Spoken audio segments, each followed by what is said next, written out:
ഞാൻ ഇന്ന് നിങ്ങളോട് ഷെയർ ചെയ്യുന്നത് എൻ്റെ ഒരു മൂക്കുത്തി സ്റ്റോറിയാണ്. എനിക്ക് മൂക്ക് കുത്തണം എന്നുള്ള ആഗ്രഹം വന്നത് വളരെ കൊച്ചിലെ തന്നെയാണ്. അന്ന് ആ സമയത്തൊന്നും ആരും തന്നെ അങ്ങനെ നമ്മുടെ അടുത്തൊന്നും മൂക്ക് കുത്തിയിട്ടുണ്ടായിരുന്നില്ല. അപ്പം ഞാനൊരു സ്റ്റോറി വായിച്ചു. അങ്ങനെയാണ് എനിക്ക് ഒരു മൂക്ക് കുത്തണം എന്നുള്ള ആഗ്രഹം വന്നത്. ആ സ്റ്റോറി ഇങ്ങനെയായിരുന്നു. രാത്രി ഒരാൾ ഒരു കാട്ടിലൂടെ വണ്ടി ഓടിച്ചു പോവുകയായിരുന്നു. പെട്ടെന്ന് അയാളുടെ മുന്നിലേക്ക് സുന്ദരിയായ ഒരു പെൺകുട്ടി ചാടി. അവൾ ഒരു നീല കല്ലുള്ള മൂക്കുത്തി ധരിച്ചിരുന്നു. അത് വളരെയധികം തിളങ്ങുന്നുണ്ടായിരുന്നു. പെട്ടെന്ന് തന്നെ ആ പെൺകുട്ടി മാഞ്ഞു പോവുകയും ചെയ്തു. അയാൾ വളരെ പേടിച്ച് പരിഭ്രാന്തനായി തൊട്ടടുത്ത ചായക്കടയിൽ കൊണ്ടിട്ട് വണ്ടി നിർത്തി.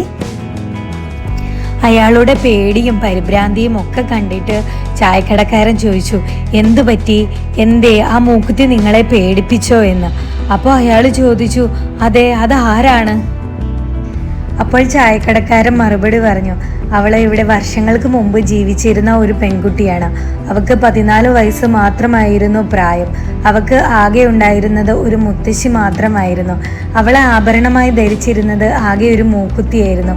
അതും തിളങ്ങുന്ന നീല കല്ലുള്ള ഒരു മൂക്കുത്തി. അതുകൊണ്ട് തന്നെ എല്ലാവരും അവളെ വിളിച്ചിരുന്നത് മൂക്കുത്തി മൂക്കുത്തി എന്നായിരുന്നു. അവളാണെങ്കിൽ ഒരുപാട് ദൂരം നടന്നാണ് എന്ന് സ്കൂളിൽ പോയിക്കൊണ്ടിരുന്നത്. അവരുടെ അടുത്ത് സ്കൂളൊന്നും ഇല്ലായിരുന്നു. അവൾ ഒരുപാട് ഡ്രീംസ് ഉള്ള പെൺകുട്ടിയായിരുന്നു. അവളുടെ മുത്തശ്ശി എന്നും വൈകുന്നേരം ആകുമ്പോൾ അവളെ കാത്തിരിക്കും സ്കൂള് വിട്ട് വരുന്നത്. പക്ഷെ ഒരു ദിവസം അവൾ സ്കൂള് വിട്ട് വീട്ടിലേക്ക് വന്നില്ല. അങ്ങനെ എല്ലാവരും അന്വേഷിച്ചിറങ്ങി. കുറേ അന്വേഷിച്ചു കഴിഞ്ഞപ്പോൾ ആ കാട്ടിൽ അവൾ മരിച്ചു കിടക്കുന്നതായി കണ്ടെത്തി. അവളെ ആരോ ഉപദ്രവിച്ച് കൊലപ്പെടുത്തിയതായിരുന്നു.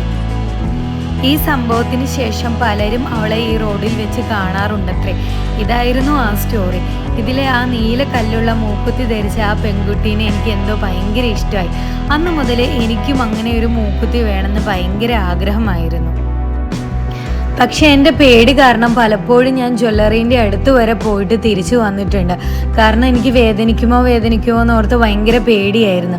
പക്ഷെ ഒരു സമയത്ത്, അതായത് ഞാൻ വളരെ ഒരു ലോ പോയിൻ്റ് ആയിരുന്നു, എൻ്റെ ഒരു ഏകദേശം ഒരു ഡിപ്രഷനൊക്കെ പോലെയുള്ള ഒരു സമയത്ത്.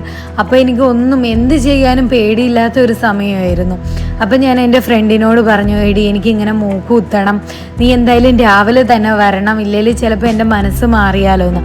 അങ്ങനെ അടുത്ത ദിവസം അവൾ രാവിലെ തന്നെ വന്നിട്ട് ഞങ്ങൾ ഒരുമിച്ച് പോയി മൂക്ക് കുത്താൻ പോയി. അപ്പോൾ രാവിലെ ആണെങ്കിൽ ഞങ്ങൾ ചെല്ലുമ്പോഴേ ജ്വല്ലറി തുറക്കുന്നൊക്കെ ഉണ്ടായിരുന്നുള്ളൂ. എന്തായാലും ഞങ്ങൾ പോയി മൂക്ക് കുത്തി. പക്ഷെ ഇന്ന് വരെ എനിക്ക് ആ മൂക്ക് കുത്തണ്ടായിരുന്നു എന്ന് തോന്നിയിട്ടില്ല. എനിക്കെന്തോ ഭയങ്കര ഇഷ്ടമാണ് എൻ്റെ മൂക്കുത്തി. അങ്ങനെ നീല കല്ലുള്ള തിളങ്ങുന്ന മൂക്കുത്തിയൊന്നും വാങ്ങാൻ പറ്റിയില്ലെങ്കിലും എൻ്റെ ഫ്രണ്ട് എനിക്ക് വെള്ള കല്ലുള്ള ഒരു ഡയമണ്ടിൻ്റെ ഒരു മൂക്കുത്തി വാങ്ങി തന്നു. അപ്പോൾ എന്തായാലും ഞാൻ ഭയങ്കര ഹാപ്പി ആയിരുന്നു. അപ്പോൾ ഇതാണ് എൻ്റെ മൂക്കുത്തി സ്റ്റോറി. അപ്പം നിങ്ങൾക്ക് ഈ വീഡിയോ ഇഷ്ടമായെങ്കിൽ എൻ്റെ ചാനൽ സബ്സ്ക്രൈബ് ചെയ്ത് എന്നെ സപ്പോർട്ട് ചെയ്യുക. Thank you.